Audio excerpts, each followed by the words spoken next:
This is the Tabernacle podcast with me, John Vermilia, and the OG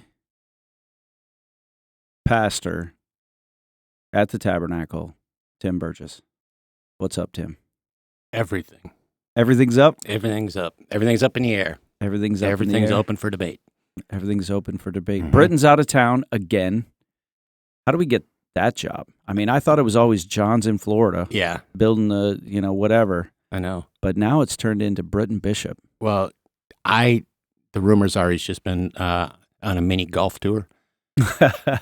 Wait, Some a people mini tour or he's mini golf? Actually, it's a mini tour and it's mini golf. He thinks he has the big swing. Not so much. Not so much. He's playing putt-putt. Yeah, He's putt-putt. getting better at golf. I've golfed with him. That's good. Yeah. That's good. He's young. He should get better. Yeah. Well, he is currently in Columbia, South Carolina, and he shared a funny story that I'll share with you in the Tabernacle podcast. So he's at Columbia International University, and he's on a Forge trip where there's a bunch of Forge speakers. Adrian Dupre is there, Dwight Robertson, Charlie Marquis, all these guys. Yep. And Britton spoke in the morning chapel. And they're all standing around there, and the chaplain came up to Britton and actually had some very nice things to say. And of course, Britton is doing his best to receive things the way Tim has taught him to. Mm-hmm. But then the guy, he goes, there's just one thing. He goes, man, you really remind me of a guy that was here last year. Johnny V. Do you know him? He can't get away from it. Oh, that's so good. And I'm hoping it was in regards to the content and not the girth. Oh, Is that what you're saying? Okay. Or the beard. I was going to say the beard. Yeah. Because you really grow a manly beard. Oh, man. Yeah, really I've got nothing. Yeah. Well, I hope you take that as a compliment, man. Yeah. Actually, I do. Yeah, that's awesome. I do. But he was just like, man, I just can't get away from it. Yeah. So, Well, he never will. If he grasps this style, which is culturally relevant and obviously speaking to people, don't let it go, bro. Yeah. Yeah. And he's a powerful preacher. We love Britton. I've had two questions that have just been racking my brain since last night. And I'm wondering if I can ask them to you real quick. Of course, yeah. This is our podcast. So, yeah, we do whatever we want. Well, I'm kind of, it's yours. I'm a guest. Yeah, So gotcha. I want to play by your rules. Is it okay for a man in a coaching position to get a red card? It depends. So we're talking soccer. Yes, sir. Is it okay? I mean, that's something that happens on occasion, right? Coaches get ejected. Yeah. To be clear, I did not receive a card. of Right, any right. kind No, last no, night. no. Then my second question, and I don't know if this Someone on my staff I don't did know get if a red this card. is, I don't know Yes. if this has ever happened. Yeah. But can a red-haired Christian coach get a red card and still be a Christian? 100% yes. Okay. Okay. Jones is saved by the blood of the Lamb. Yeah. And that referee may not be saved. Yes. Yeah. I just heard that story last night. Oh. And, my daughter, Corey, and my wife went to the game, and they were excited because, number one, who they're playing. Corey has a lot of history. She's got 4 years of history with that school. And, it was, She's a great she player. had an excellent time. She forgot how much she loved it. Yeah. And I was so pumped. I wanted Heidi and Corey to come over, and I think sometimes they feel like they can't. Yeah, but, they feel like they don't want to be special. They just want to support the team and you. Yeah, but every former player we call legends. Yeah, because they join the story of Buckley soccer, Yeah. and so Corey's a legend. And just for our listeners who don't know, Corey played 4 years of varsity soccer at a public high school when there was only one team. So she was on a boys' team. Mm-hmm. And it wasn't until after Corey left that we actually finally were able to develop a girls' team. Yeah. And one of my favorite things about Corey, I told her, I told my daughters who played on that team as well, that you're a much better player than you think you are because you're playing with guys. And when she came back and said to me, after going and playing in college, she played college soccer. She was on a national championship team in soccer. Yeah. She came back and said, all those times you said that, I thought you were just being nice because I was a girl. But then when I started playing with girls, I was like, yeah, I am pretty good. Yeah. That was awesome. So I can remember she had said to me one time, she said, Dad, they're really slow. Because she was used to the speed of boys soccer. Yeah, the speed and the power. There's a time when, the kids are in 3rd and 4th grade where the girls are often bigger. and everybody's uncoordinated and they play soccer and that's awesome. But then once, the males start reaching puberty and they start shooting up, it's a whole different story. And I was always proud of her. Her having 3 older brothers probably helped. But she didn't back down. No. And no, she's tough. I mean, girl. you remember a couple of the collisions she had out there. And, most of them, she came out on the winning side. She walked away from, and there was a little smirk on her face as a boy is writhing on the ground. Yeah. But Jones did get a red card. Yes. And and I kind of love him for it. It's kind of that's coming from a hockey It's a longer guy. story that I won't take up podcast time with. But if there ever was an unjust red card, this was unjust. That was. I have a screenshot from the preseason rules meeting that made it very clear. Disagreement with a referee is not dissent, and so he was booked for dissent, but he was disagreeing. He was not disrespectful, and so there's a fallout and paperwork, and that's what I get to do when the podcast is over. Sweet. Yeah. Good, so good. what we're talking about today, Tim, is we pulled a group that came to an open fight club night, a bunch of men, and we said, hey, what are your questions about God, faith, the Bible, living as a Christian? Doesn't matter what they are, write them down. And we got this big list that questions men ask. Okay. And Britton and I did a part 1 where we powered through 3 or 4. We'll see how many we get through today. But you haven't seen these questions. I have seen these questions. And I'm excited because you and I, from the very beginning, we wanted to make the church we always wanted to go to, right? That was solid biblically, that was here to just love God, love people, and make disciples. But one of the little subplots has been you and I together agreed. And I remember when we agreed to do this, we got to go after men. Yeah. In everything from style to the content of the preaching to fight clubs to all this kind of stuff, not because we don't love women. We love women. And by the way, Rachel Vore, director of women's ministry at the Buckley campus, is working on getting us a list of questions that women ask. And so that is coming. Good. But until that gets here, we're going to keep powering through these questions that men ask, but they're not just for men. The answers to these questions are helpful for women. They're helpful for students. Some of them are, I think, presented tongue-in-cheek. Okay. But some of them are real serious and represent some things that guys are going through. So we just want to jump in. Sweet. And so since we've also been in 1 Corinthians chapter 6 and 7 these past couple weeks in our teaching, I thought that we would make it easy and talk about what one of your favorite subjects. We'll just go straight to sex. Well, this is a trap, without a doubt. As soon as you said, "Yeah, we're in," I went, "Oh no!" Oh yeah, this is where we're going. So I haven't seen the question. Sex and marriage, and I know this is not what Benjamin would like to have signed up for. He's over here as our producer, and he's like, "Why do I have to be here right now? I just want to go in the other room." Yeah, this is one of those awkward moments that you can bill your dad for the therapy you're going to need later. So. I'll pay for the therapy, son. I'll pay for the therapy. So here's the first one. This was the exact question as it was written, and it's from a man at the tab. Tim, why is sex so fun? Why is sex so fun? Why is sex so fun? Well, first of all, that guy has a really wonderfully refreshing, healthy perspective on sex. Sex is fun because that's what God intended it to be. In my mind, it is. The earth is here for us to enjoy.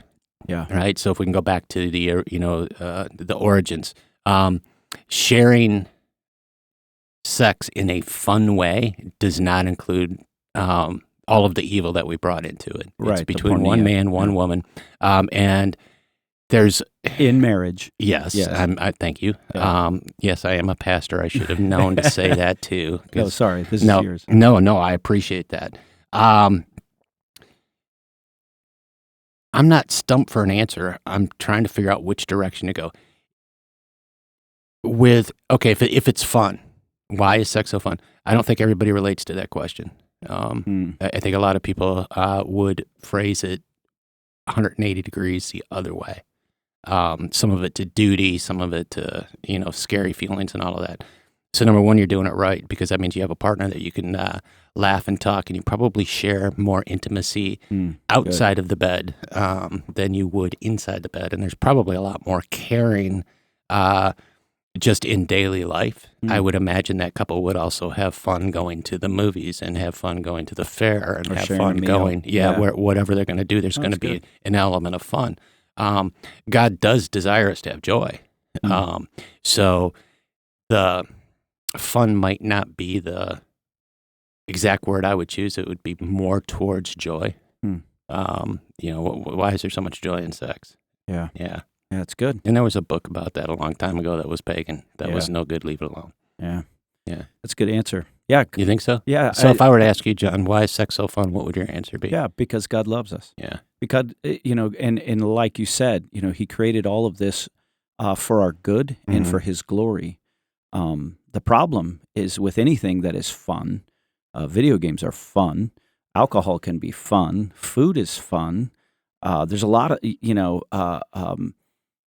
there's a lot of things that could be fun, and the only danger would be when good things become God things. Yeah. And for some people, sex is so fun that sex has become their God. Yeah. And so it is something to be enjoyed in the context of marriage between a man and a woman, and it's proof that God loves us. Yeah. I was even thinking about this, not to go too theological, but that's the way God made me, so we might as well. Sex, as far as human beings, that intimacy that you talked about, which is physical, but it's also emotional and spiritual. Even the act of sex between a husband and wife, it's physical, emotional, and spiritual. All those things are happening or should be happening within the context of the marriage bed. But that's one of the things that separates us from the animals. Yeah. Animals have sex to procreate. And, if you're a deer, it only happens during, a couple weeks in the season when a bunch of people are trying to shoot you. Yeah. Yeah. Right? Which is interesting. I'm so thankful that, when I'm interested in my wife, there's not dudes in orange in the woods taking shots. Yeah. Yeah. You're okay. Yeah, I'm going to stretch the limits here because I'm just Here thinking of, Here we go. Suddenly seeing the sniper dot. That's all I'm going to say. In that like, moment, if there's a red dot, duck, dive for cover. Sorry, Benjamin. That is that's hilarious. just what happened. Tim, that's why I love you so much. So, let's stay here for a minute, because the word fun is like the word happy. Yeah. Right. And that is something that we seek, often to a very dysfunctional level. And so what I've dealt with personally and with other people is, how does something become an idol? And it isn't that it's fun anymore. It's that I need to have that so I can possibly have that feeling of fun again.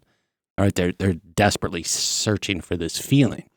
And we could try to describe that feeling, whether it's wholeness or completeness or acceptance or whatever.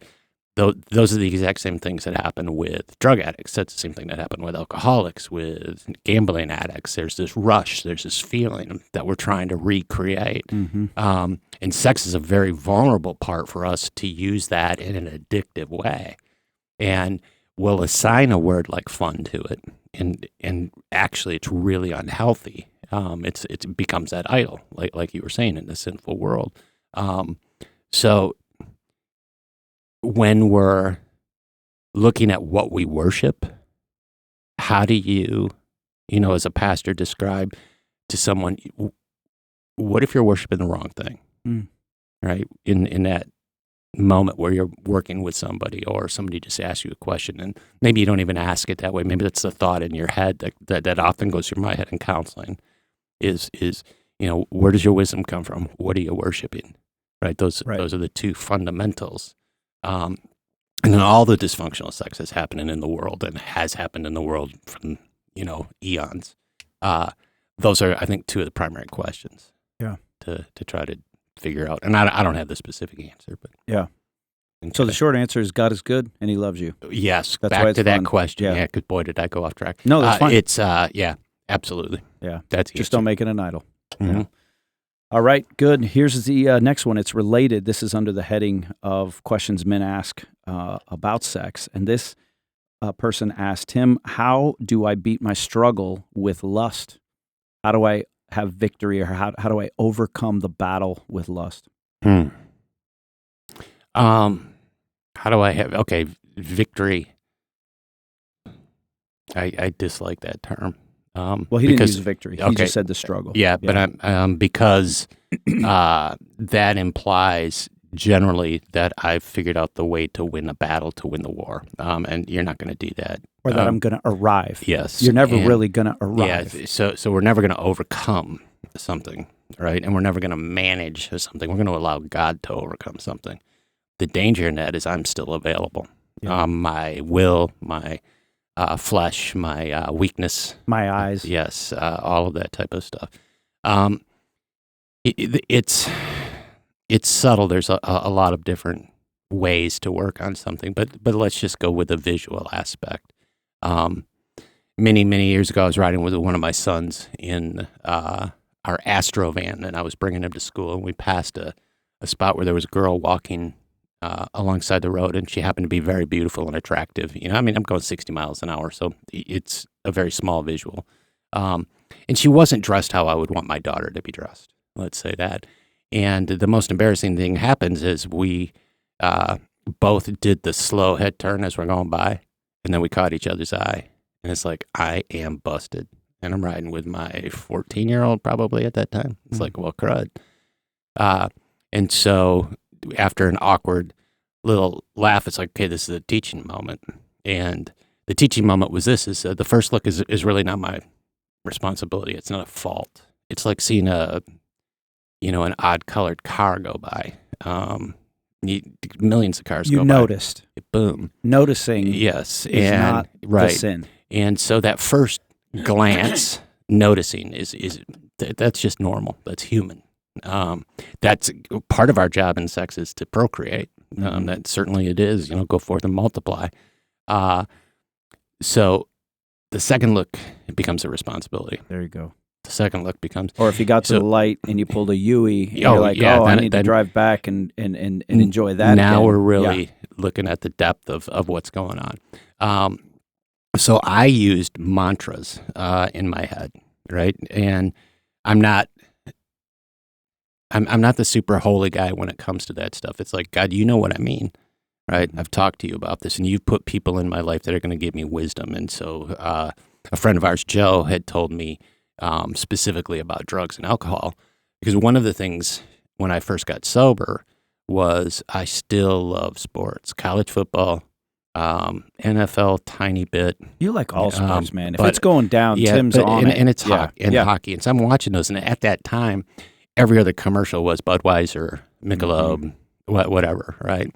And they make those commercials amazing. They spent big bucks on those commercials. You could hear the pouring into the glass, and it was ice cold. And every time I saw it, I just said, I'm an addict and I can't use.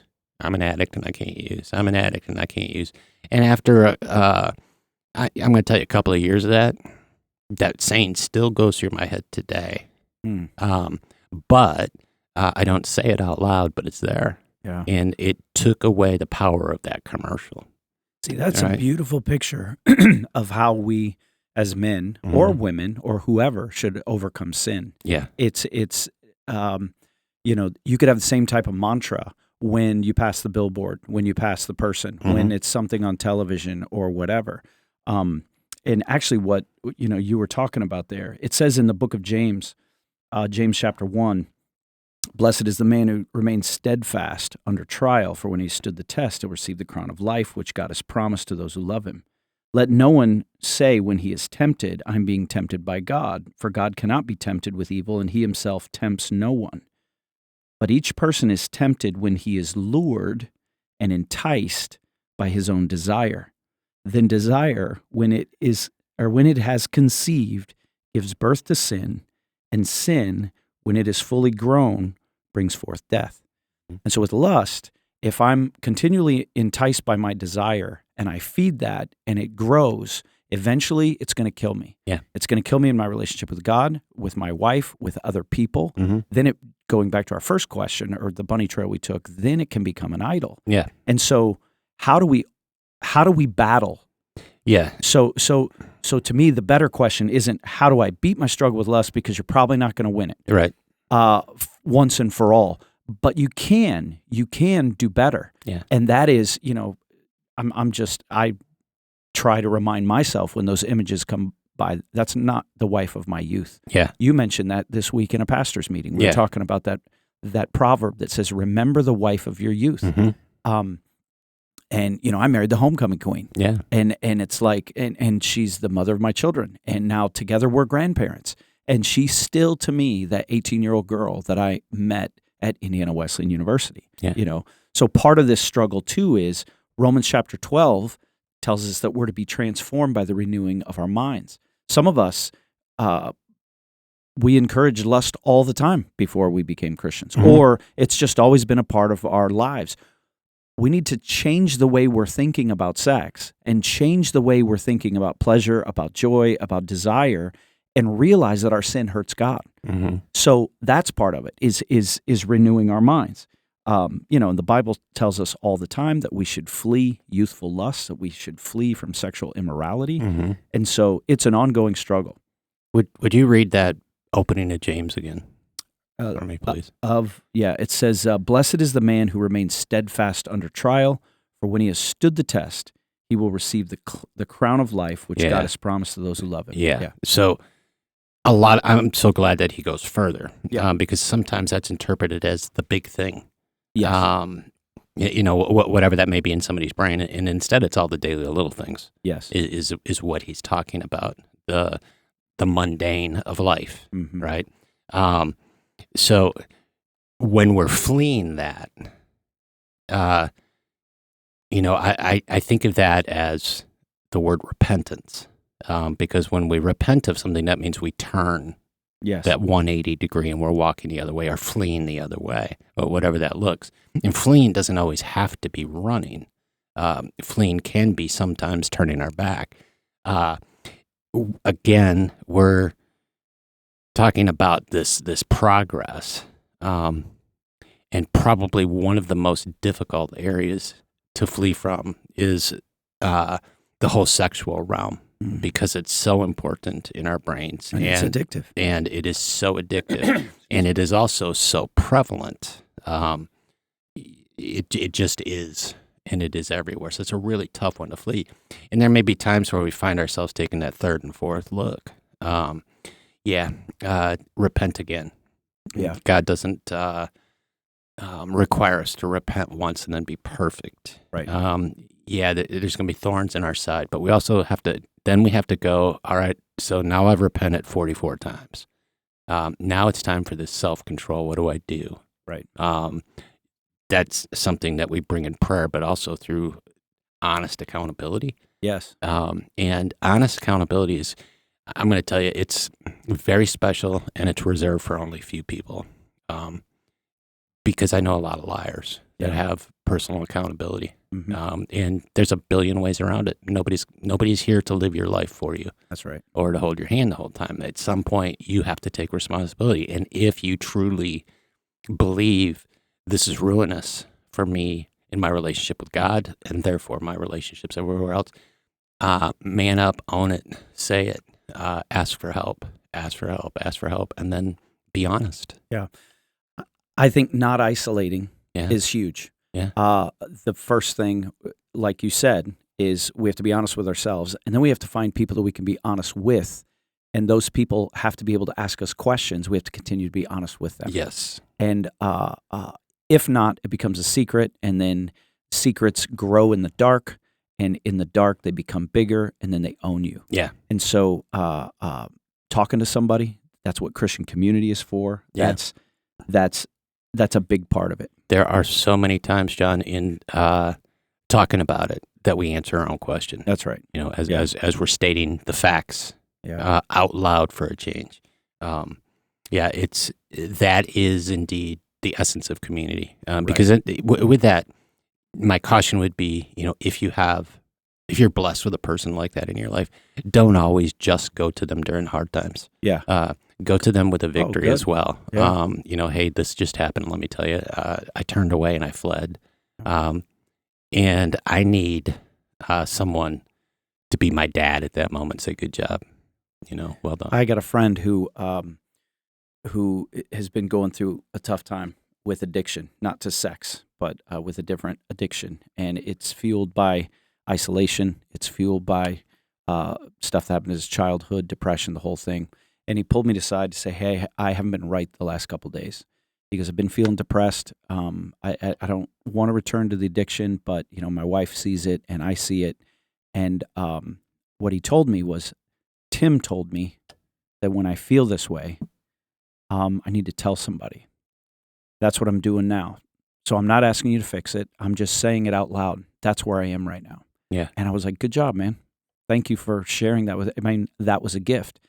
And the reason I bring that up is, I got another friend who very brilliantly pointed this out. He's a pastor. He travels a lot. He talks to a lot of guys, and they'll come up to him and say, "Yeah, I'm really, I'm struggling with lust." And his response was, "There's a lot of guys who say that really aren't struggling. That just means they're deep in either a porn addiction or some type of a sexual addiction, and they're not struggling at all." Mm-hmm. And I think that's where the test is. That's what we're called to do. Make sure you're in the fight against it.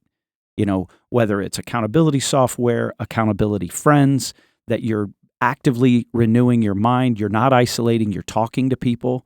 But don't say you're struggling if you're not really struggling. If you're really like, as you're drinking a beer, you're like, "Man, I'm really struggling with not drinking." Well, it looks like you're doing it right now. Yeah, see, and that's the thing that, the struggle. This is where the claim it part of prosperity gospel can be redeemed, right? And because the prosperity that I'm talking about is a prosperity of moving away from enslavement of sin, right? And that's prosperous as heck. Yeah. So part of it is claim it, name it, claim it. Yeah. And what that has been perverse to, I don't know if you guys have talked about that or not, is a whole nother podcast, but that's just, that's about worldly wealth and prestige, it's basically. About me. Yeah, it's all about me. This one is name it and claim it and say that this demon of sin has got its claws in me now, and I'm going to name that. That's the only way I can fight it, is if I name it.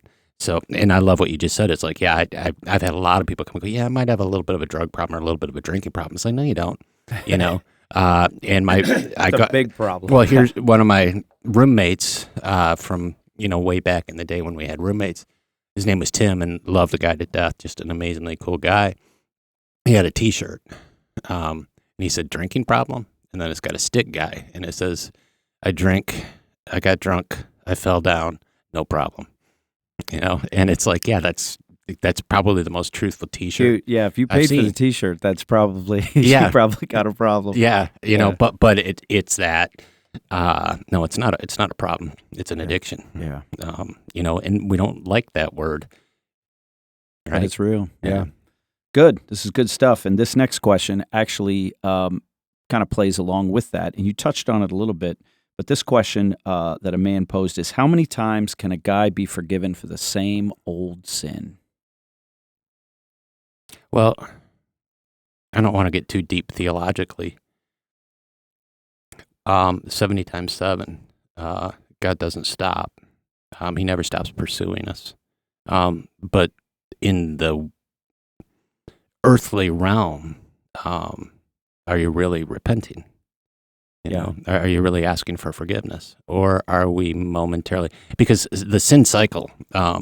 So sex is such a great example of that, because there's a lot of shame in it as well. Right. So let's say, a guy struggling with masturbation with porn, and we can measure all the brain waves and figure out the cycle, but it's a vicious cycle. It's a circle, and the circle never, ever, ever ends. It's a perfect circle, and it will go from the feelings of anxiety to, hey, here's a method. This is how my brain is going to feel better, how I'm going to feel this feeling, and that feeling is going to make me whole, and so they'll pursue all the way through orgasm, and then when they finish, there's a massive level of shame. And they go back, and that's where we're really vulnerable. And then they get anxious about it. Yes, I was wrong. Yeah, and even to the point of saying, I'll never do that again. I will never. I mean, you do not know how many times I said I would never drink again. I will never drug again. And within 12 hours, I'm planning the next one, right? That's right. So that vicious cycle. So I don't think that's repentance. I think that's remorse. I think there's a difference there. I feel guilt over this. Well, good, because you are. Being guilty is part of being a human. Seeking forgiveness is there's a form in that word of surrender. tapping out. And we're tapping out of the remorseful feeling. We're not tapping out of the act of sin. Do you understand? Yes. So there's a vast difference. No, this is there. deep. This is brilliant. There's a vast difference there. So what enables, an alcoholic to stop is finally reaching a bottom. That's their bottom. Like, I've had enough. I've had enough. And I love that statement because that's what I use today. If if I go to your house and there's a party and someone offered me a beer, my response will be, no, I've had enough. Yeah. Right. And then there's just this assumption. It's very unawkward to do that. But that was it. And that isn't because of my willpower. It's because the pain hit me hard enough that it's like, I don't think I can endure this anymore. Yeah, right. That's good. So I think that how many times will God forgive that? 70 times 7. Yeah. And Tim, you're referring, I mean, I'd love that you answered that way because I have seen the questions and I wrote down next to that question, Matthew chapter 18, which Peter came to Jesus and said, how many times should I forgive my brother? And his answer was 70 times 7. Mm-hmm. And in that proverbial response, it doesn't mean you multiply 7 times, and I don't know, what is that, 490? He's meaning every time. Yeah. So the short answer of how many times God forgives, a true ask for forgiveness and repentance every single time. There's only one thing God won't forgive, and that's rejecting the Holy Spirit the in this denial of lifetime. the Holy Spirit. Yeah, that's the only unforgivable sin. Mm-hmm. And God, the same God who told us to forgive every single time, will forgive every single time. Mm-hmm. And there's also this one picture, this one moment that that I think it's important for the person who's stuck in that cycle. And I'm so glad you went there about the shame cycle. Is in the midst of our depravity, in the midst of us returning like a dog returns to its vomit, to our sin, right? In the midst of that mess, God is present, and God's love for you doesn't waver, even in the moment. When your lid is flipped and you're going off in anger again, when you went back to the bottle, when you're looking at porn in the dark, totally isolated and full of shame and by yourself, God is present. And the same God still loves you, and he doesn't come at us with that that wagging finger.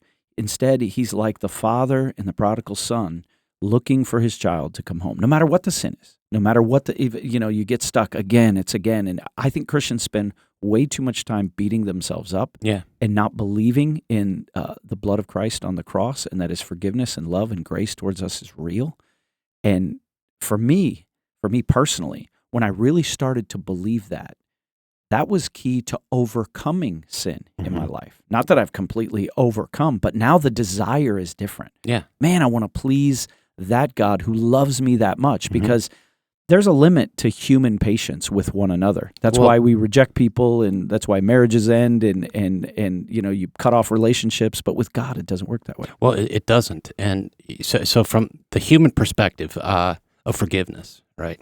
So John and I have had a long relationship, and the vast, vast, vast majority of it has been wonderful. But we're guys, and we've butted heads a few times, and over the course of years, and it strengthened our relationship because we've had to go deep in a couple of areas. But I don't have a specific example that I'm going to talk about here. But let's say John did something, and after a while he came and said, "Hey, Tim, I was wrong. I'm sorry. I value our relationship." And I've done that. Yeah. Oh, you have. You've been man and enough you've done to that. Yep. Yeah.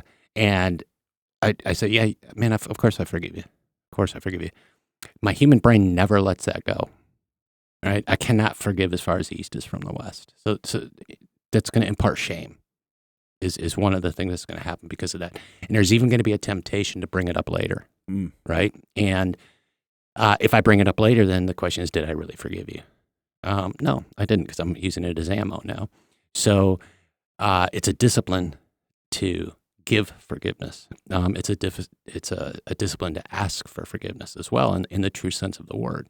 So that's really important. But when we're sanctified, I did some reading on this for a sermon a few weeks ago, and it's not that we're proven in God's court not guilty. We're declared innocent, which means it never happened. Isn't that awesome? Our brains can't do that But that's something if you want to go, well, gosh, I don't know what to meditate. Think about what that actually means in your life. Take 10 minutes and go, okay, I'm going to contemplate this. Did I do it? Yes. Am I guilty? Yes. Am I asking for repentance or for forgiveness? Yes. However, once I'm given that forgiveness with God, it's gone. I'm now declared innocent. Well, how could that be? Well, because Jesus paid for that. And that's that paradox of God being omniscient, knowing past, present, and future. That's not how we're linear, so that can't be. So the magnificence of the blood of the cross is that it doesn't just declare us not guilty; it's completely innocent, and we can be innocent of what we did on this earth, not in heaven. Right? We can be declared. Now, if that's true, then we need to live like it, because that was a heavy price. We need to live like that. And we need to extend that grace to others, because that's how we keep it, is when we extend the grace to the next instance that we're involved with. Yeah. So the answer to shame part of this, that shame cycle, how do we break that? You don't. Yeah. Jesus breaks that shame cycle. That's right. And willpower will never do it. How's that? I love declared innocent. And I'm so thankful that you brought that up. That might be the reason that it just so happened that you're on this podcast today. Somebody needed to hear that. And I would just add that for the person that is struggling to believe God's forgiveness, is you gotta like oh well, God can forgive me, but I can't forgive me. You need to get over yourself. Yeah, that's because good. Now what you're saying is Jesus' blood wasn't enough on the cross, and that there's got to be something else that you can repay. I heard a man say one time, all sin is paid for, or we can choose to pay for it. If we pay for our sin, like if we think that somehow we can pay for our sin, then we don't believe the gospel. And either Jesus pays for your sin and you believe that and you trust in that forgiveness, or you'll spend eternity, he'll let you pay for your sin. And it's not a happy place, hell, where there's a bunch of people that are choosing to pay for their sin on their own. So. And when we act that way, it just goes right back to the original sin. My dad always called it reverse pride of, my sin is so great. Oh yeah, right. That I'm the only one. Perversely, I used to pride myself into if I'm going to get hammered, let me show you what hammered looks like. Yeah. Right. And that part of my personality. It's not an attractive part of my personality. That's pride. Yeah. Pure and simple. Next question. All right, so we're moving on to questions that men ask about marriage and family. Now, this first one, you're going to have to brace yourself for, because I know you, and you probably have the same visceral reaction that I had to this question, but we don't know who this person is, and we're not aiming this at him, but we are going to answer his question, and this is the way he wrote it. He said, if my wife hits me, can I smack her back? If you'd like to die. No. No, never. No, and there was a whole bunch of other words that came into my mind after that. Absolutely no. You're a man hit by a woman. I'm sorry that she hit you, and I'm not even going to ask what the circumstances were. But now there is such a thing as spousal abuse of a woman towards a man, but generally speaking, men are stronger, faster, more powerful, and the whole definition of what being a man is. I love when Jesus said, "Blessed are the meek."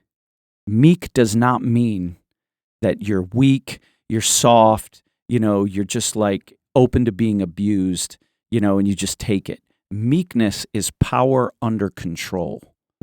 It's what Jesus was on this earth. God is an all-consuming fire, and he confined himself to flesh, and he chose to be meek, which is the ultimate strength. Yeah. So never, ever, ever would you, in that moment, hit your wife back.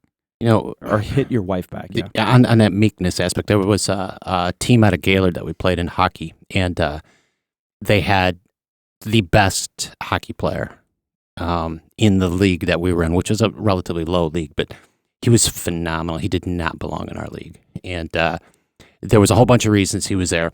And he came into our rink and was playing our team, and his coach said, "You can score 3 goals today." And he scored 3 goals in 3 minutes.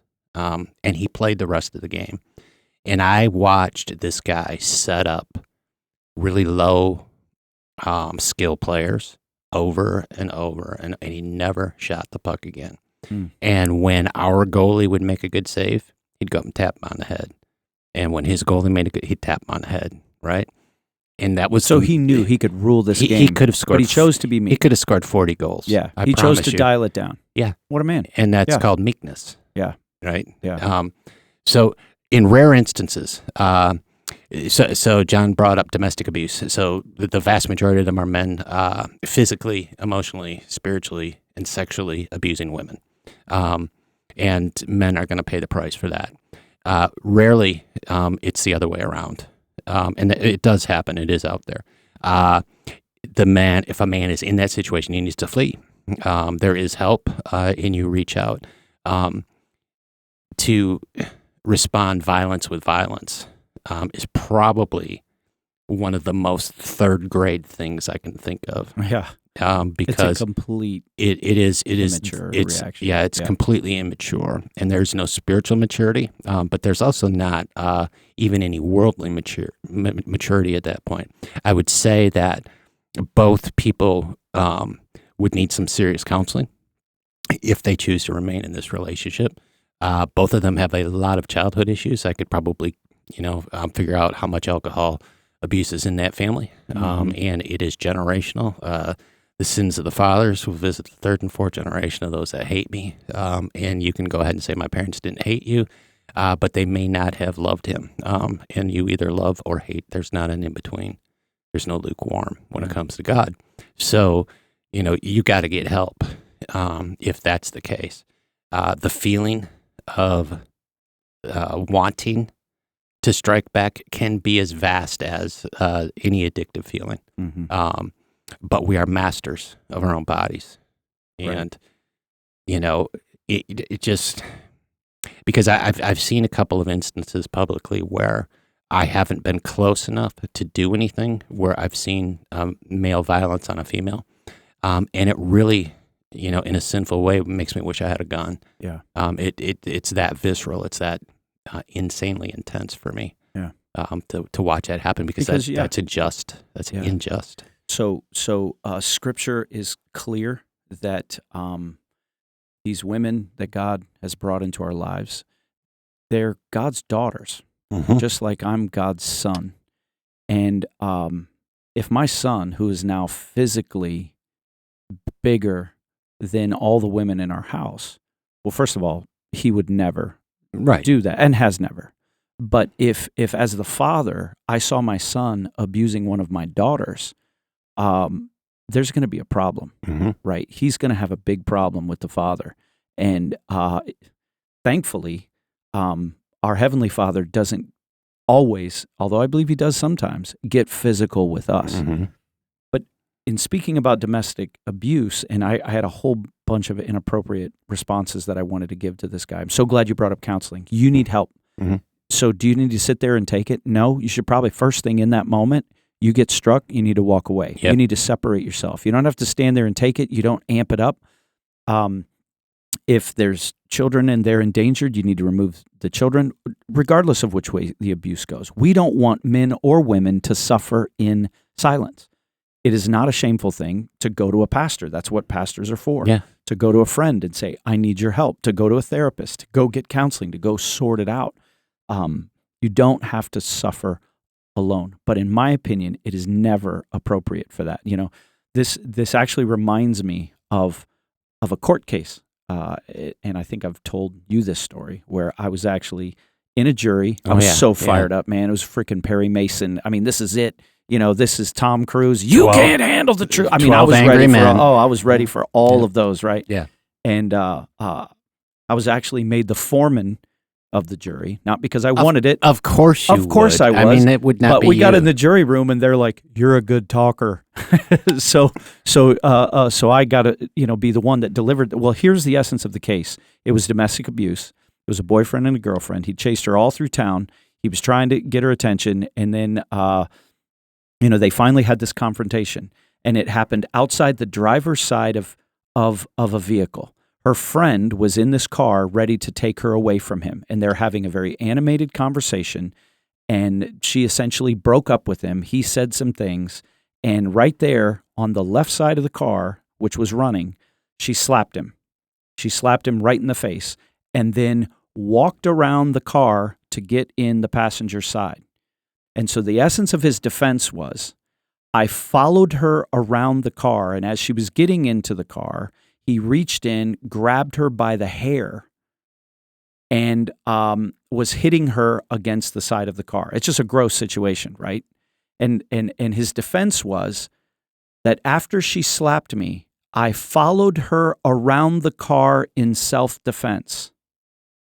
And then I grabbed her by the hair as she was trying to drive away in self-defense, hit her head against the side of the car in self-defense. What do you think the verdict the jury came up with? Oh, I would hope that it would be guilty. It was guilty. Yeah. And so I got to stand up prejudice. and say, we, the members of the jury, find the defendant guilty of all charges. Yes. Right? Yes. Because it's like, that's the worst defense I've ever heard. Mm-hmm. Right? Yeah. And so, yeah, it is never okay to smack your wife. It's never okay to smack your wife back. No.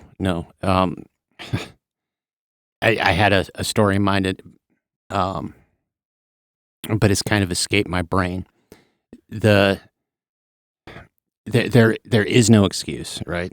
There cannot be an excuse for hitting. Yeah. And even if it's guy on guy, there's really no excuse, right? Or woman on woman to escalate. Unfortunately, in our society, that's treated much like sex is treated, where there are no boundaries or rules, and don't be, stodgy, conservative, stop, judging me and all of that type of stuff. And that's part of, with the physical violence, because we're seeing it escalate right now. And I saw a thing recently. There's a website that I'll watch a little bit of it, and the guy's name is Officer Tatum. And he's a Christian man, and I don't agree with him all the times, but he'll show polarizing little clips, and there's this guy getting arrested, and his girlfriend is there, and she is in everybody's face, and she ends up going up to the police officer and smacking him really hard, and he turns around and decks her with a closed fist and just drops her. And the comment that I totally disagree with is, oh, they're now finally equal rights, right? And that pissed me off to hear someone say that's equal rights. It's not equal rights. There's a thing called restraint. No, don't put your hands on police officers. There's consequences, all of that type of stuff. But to bring in that aspect from any level of Christian perspective, it made my skin crawl. If we degrade in our society to that point, right, where you and I could be fearful for our wives going out without us, that there may be a male that would physically assault them with fists. We can never let it degrade, and it starts in the home. Yeah. Yeah. And the church can be a bastion for that. Yes. Good. So I think we have maybe time for one more. This has been good. These questions been asked, they're all over the place, and we've got other categories that we can hit. But I'd like to keep it just kind of on this theme, and sure, if maybe we can end with something positive. Here's a positive question that, So this man asks, how do I keep things fresh after 22 years of marriage? After 22 years. Tim, how long have you been married to Heidi? 30, no, actually this year will be 40. 40 years. So we're 39 awesome. Right now. Yeah, 39, 40 years. So we're at 32. Yeah. So, for you. So are we talking fresh? I think it's just fresh. Yeah, this is marriage and family. This is just how do we keep life and growth and there's the romance. Remember the wife of your youth, right? Yes. Now Proverbs 5:18. And so part of it is I believe dissecting that verse just a little bit. And what I mean by that I'm just not looking at how she was physically. I'm looking at what attracted, because there's a physical attraction, and after a while, it's going to wear off. As far as the reason why I'm pursuing somebody, because if she was a horrible person, I probably wouldn't have pursued her. But there was something in her youth, and that was the things that excited her, that made her motivated to live the life the way she did. And there was a lot of attractional things about what Heidi was living at that time. None of that has really changed. She's still, so Heidi was a gymnast at U of A, University of Arizona. She was a sports medicine person, traveled with the U.S. Olympic team, went on to get teaching degree, a degree. I can't exactly remember which one. She's got a bunch of and then degrees. decided to be a physical therapist. She's Danish, so there's all of this attractional stuff. It's like, oh my gosh, what a fire plug. The person puts herself out there. Well, we're in our 60s now, and she just finished the college degree. She's switching careers. She's no longer a physical therapist. She's now a certified counselor, and that's something brand new. She's busy setting up an office. She's making connections. She was offered numerous jobs without ever really having to apply. She could go back to therapy if she wanted, or physical therapy if she wanted to. She's really excited because part of what she gets to do now is she has enough time to be back in women's ministry here, and to offer some counseling services here as well. And that's the freshness, is I need to be her advocate for the things that I fell in love with her for, that I have not disappeared. Now, a lot has changed with me as well. And so it's the same thing. Now, the one unfortunate aspect is the physical change that's happened for me with the arthritis, and it's limited a lot of what I can do. And so I'm substituting. But there's, I've always been a little out of the box and a little irreverent, and there's certain things that I really like.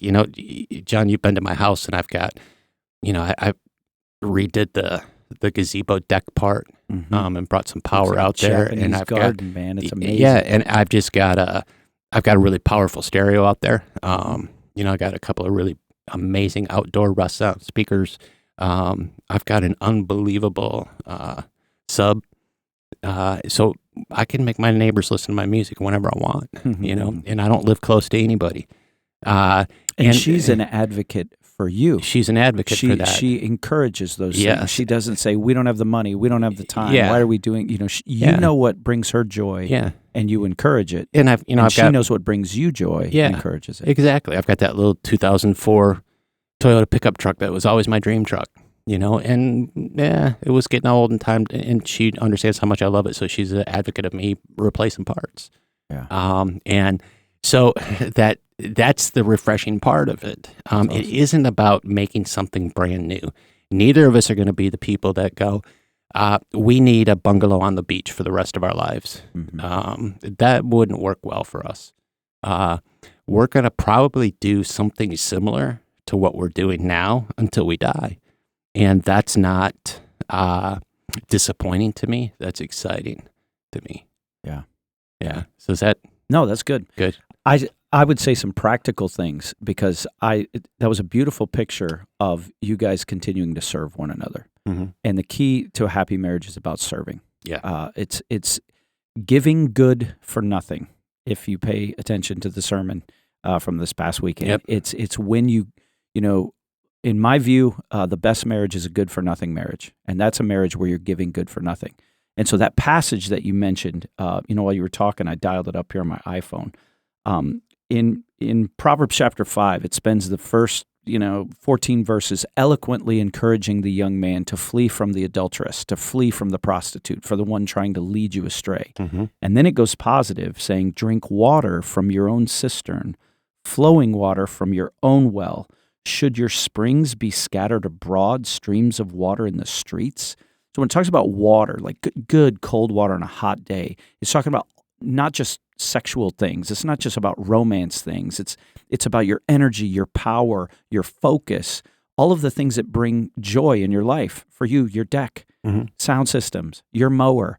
For her, the degrees, serving people, physically serving people, emotionally, and with counseling. I mean, she's such an unbelievable woman, and both of you sharing those things together. He goes on in verse 17 to say, let them be for yourself alone and not for strangers with you. Let your fountain be blessed and rejoice in the wife of your youth. And then it goes on to paint this picture of her, a lovely deer, a graceful doe. And then there's some verses that that starts comparing parts of her anatomy with parts of delight. Yeah. And that we should be intoxicated with her love. And so I think what God is telling us, even through the wisdom of the Proverbs, is once you become married, that person is your standard. For a wife, he's your standard for what manhood should look like. And there's a lot of wives that are like, he doesn't lead, he doesn't do this, and then the disrespect and the resentment comes in. For so many men, it's like, well, she doesn't look like what she used to do. She doesn't respect me, and no matter what I do, it's never enough. Oh, you're already losing the battle. Yeah. How do you keep things fresh? Go back to what it says in the book of Revelation. Remember your first love. Remember the thing, and go back to doing the things that you used to do. The gifts that were just because. Here's an interesting story. Well, I think it totally changed our marriage, and I heard the message loud and clear. It was probably year 1 or 2 of our marriage. It was Valentine's Day, and my wife was at the grocery store buying groceries, and she came home, and my wife is a force of nature, and she was ticked off. She was mad. She was on a rant. And, I had my little Valentine's card and my little thing, in the other room. The way you're sitting right now, you look like it's your first day of school. Exactly. Yeah. I'm like, I got my thing, will you be my Valentine? This. And what she was mad about was she saw all these men at the grocery store in line, grabbing Valentine's cards. They're grabbing every bit of wilted flower because, the florists, they'd all made sure that there was plenty of flowers there. And she said, Valentine's Day isn't real. She goes, it's this forced day where a bunch of men, on this day, they're going to tell their wives that they love them and buy them some wilty flowers that, there wasn't anything left at the store, and they got the last card or the little box of candy and so forth and so on. Now, the next thing was a game changer. She said, is it okay if we never celebrate Valentine's Day? She goes, I don't want to do it. You don't want to do it. It's a force. She goes, I like when you do nice things for me. I like receiving a card from you. I like it when you bring me flowers. But I want it to be when you want to do it, not when Hallmark tells you you should do it. Now, I am not saying for all those people that love Valentine's Day that you should not do Valentine's Day. But for us, I heard the message loud and clear. I want you to love me for me. And I want this to be real. I don't want it to be because you're doing your husband duty on Valentine's Day. That sent a clear message that I haven't forgotten. She wants to be loved. She wants to be cherished. I do love and I do cherish. And there's times I'm bad at it. But there's other times when I have to, in order to keep things fresh, just remember, man, when was the last time I opened the door for her? When was the last time I brought her coffee in bed, when she woke up in the morning, And I don't always do it perfectly, but I try to do those things. And so I would just encourage that guy to keep things fresh. Yeah. Plan a weekend away. Take her on a date where you don't look at her and go, well, where do you want to go? Nothing makes a wife's heart sing more than you already know where her favorite restaurant is. And then if you're on the way there and she's like, I'm not in the mood for that place. Okay, then where would you really like to go? I'd like to try this new place. Outstanding. Yeah. But you plan the night, you had the date, how do you keep things fresh? Date your wife, go on dates, do things that she enjoys that maybe are a little bit of a sacrifice for you, and expect nothing in return. Good for nothing. Yep, and that is so ridiculously key. Just as a disclaimer, you just said it, I think, very clearly, but I want to make sure everybody hears it. Those of us on the podcast, whenever it is, none of us have arrived. We still struggle. We'll still screw up. I know within the next 6 months, John and I will see each other in his office or in the hallway and go, let me tell you what a bonehead I was. Right. Right? We're wicked people saved by grace. That's it. But we have had some success, and we've been around. Between the two of us, we got a lot of years of marriage.